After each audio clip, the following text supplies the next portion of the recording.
Hello everybody, Jonathan Badler here. July 4th today, Independence Day in the United States. Wanted to share some thoughts about independence. So independence, as many of you know, is pretty synonymous with the word freedom. And freedom is something that we all strive and yearn for. All across this globe, everybody wants more of a sense of freedom.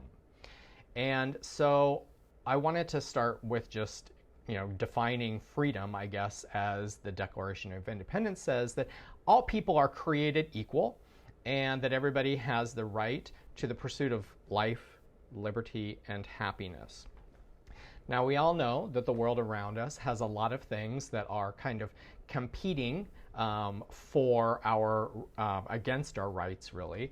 And that's really become a big topic, especially within the last several years, and certainly for many years. That was actually one of the reasons that the United States declared independence, was that they felt that England was exerting way too much control and having way too much to say on life going on over here across the seas, and they wanted to be able to be in control of their own destiny by making the choices that they felt was right for them in the area that they were, in the time that they were. And we're all kind of like this. We all really yearn for that ability to make the choices that we feel are right for our lives. I want to talk about some examples that are maybe relevant to today. I'm going to use some examples that may resonate with you and may not, and that's fine. I'm just using these examples. So right now, gas prices, super duper high. And obviously then that does restrict somebody's ability to be able to go and do whatever they want driving their car. So what are some ways that you can start to think of these and become aware of these ways that you feel like you're being restricted, and then make choices to be able to take steps away from that restriction and more towards independence? Now, gasoline is probably not the best example because many of us are probably not going to be able to say, oh, that's fine, these gas prices are too high, I'm just not going to use gasoline anymore. Our society is structured around gasoline, when being able to get from point A to point B, and most of the time that involves gasoline.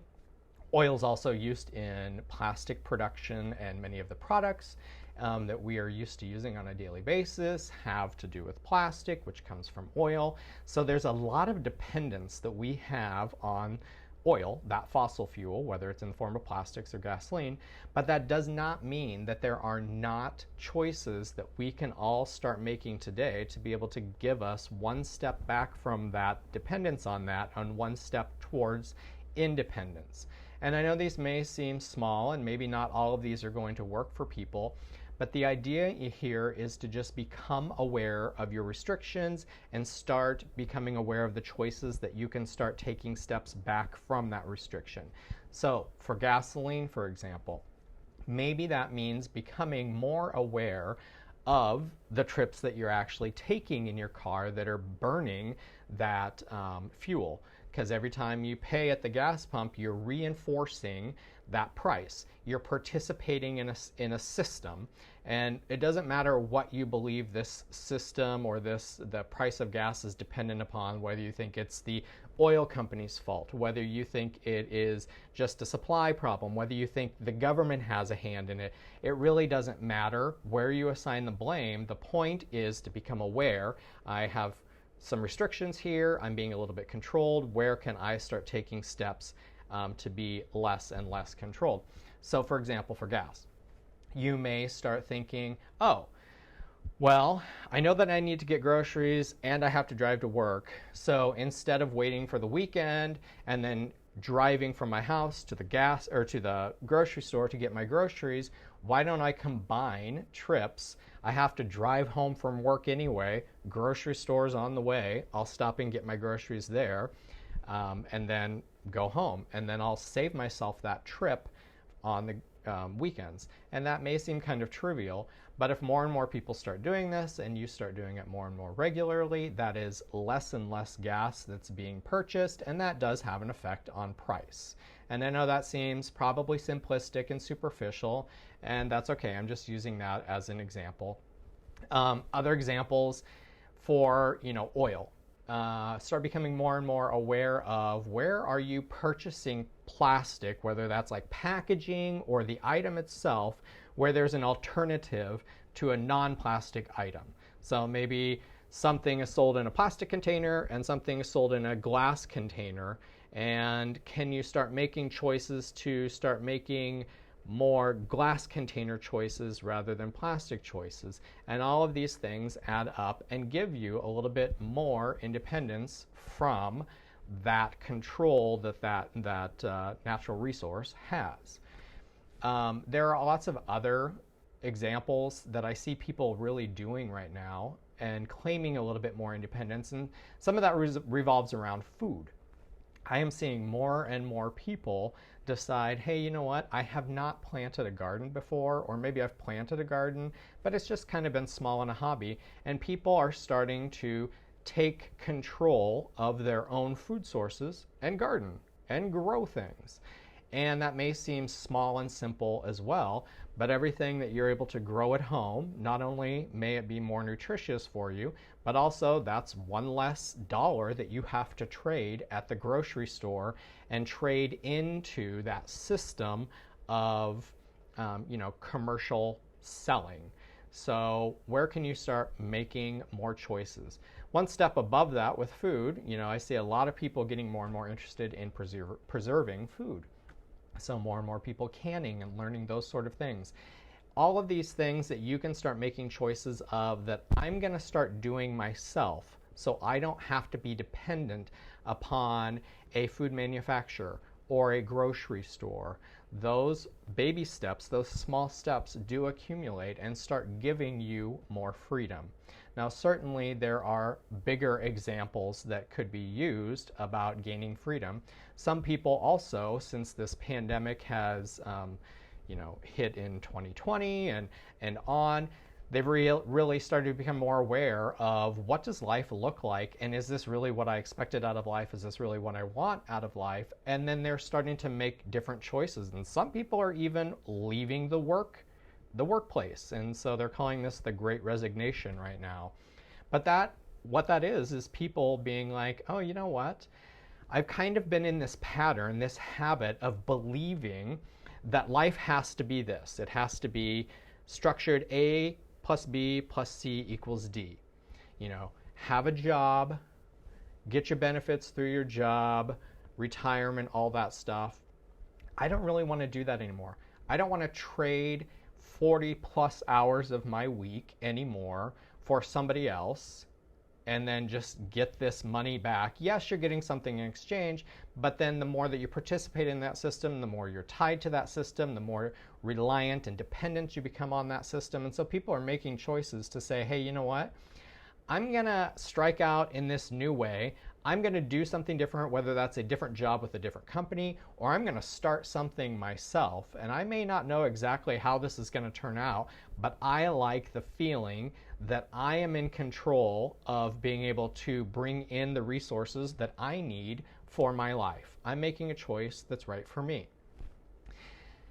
We talked about some of those external things to start becoming aware of your dependence of and start declaring independence from. There's also some internal factors. Where are you dependent upon some of the thoughts and beliefs? And some of these thoughts have been held for a long, long time, whether it's from your childhood or just from society saying, hey, you know what? This is how life is. This is how people behave. If you identify with this label, then you must be all of these things. Where can you start becoming more aware of how you're being limited on thoughts and beliefs and start choosing to go a different path? So one example may be that you feel that you, let me think of a good example here. So maybe you have this thought that, you know what, I want to do something different. I feel like I'm not truly being myself. I'm a little bit scared that if I say and do the things that I really want to do, that people are going to ostracize me, people are going to laugh at me, make fun of me. I'm not going to feel comfortable. I'm not going to fit into this group anymore. And those are all valid fears, but that thought has been in your mind for so long that it becomes ingrained and it actually becomes a belief. Where can you start becoming aware of these thoughts and beliefs that do not serve you anymore, that do not get you to where you want to go, do not serve the life that you want to live, do not help you become the person that you want to become? Start becoming aware of those thoughts and challenging those thoughts and taking steps in new directions and becoming independent. And that can be very challenging with the thoughts that are in our heads because they've been there for so long that they really do become beliefs and they're very powerful. But becoming aware of them is really step one. And then you can start saying, yes, I hear you, thought. I hear what you're saying, but I'm choosing not to give you my energy right now. So that's kind of the final point that I want to make here, is that become aware of where you are investing your life capital. What is life capital? When we say the word capital, many times we think of money. And yeah, money is capital. Each of us, though, as human beings, are born with a certain amount of capital. That capital is money, which is also a lot of other resources that we have, but it's also your time, your energy, and your attention. And we all only have a finite amount of those each day. And each day, there are tons of other things in life that are competing for our limited amount of capital. So where can you start becoming aware of where you're spending, where you are investing your time, your energy, your attention, and are those the choices that are actually serving the life that you want to live, the world that you want to live in, who you want to be? So become aware of that first, and then start making some choices. And for me, I like using the analogy of a budget, because we're all familiar with a budget as it relates to money, capital. The same thing actually exists for our life capital. Start making a budget. Start writing down the things that are most important to who you want to be, how you want to live, the world that you want to live in, and then make sure that you are investing time, energy, and resources into those things. And as you become aware of where you're actually putting your energy, so perhaps you're giving a lot of your energy to somebody that just really drags you down and is negative and disagrees with your perspective on the world. Well, that doesn't mean that you need to not like them anymore. That doesn't mean that you need to hate them and fight against them. But one thing that you could do is start looking at how much of my time and energy am I giving that person, and is that a good investment for me? And chances are the answer to that question is no.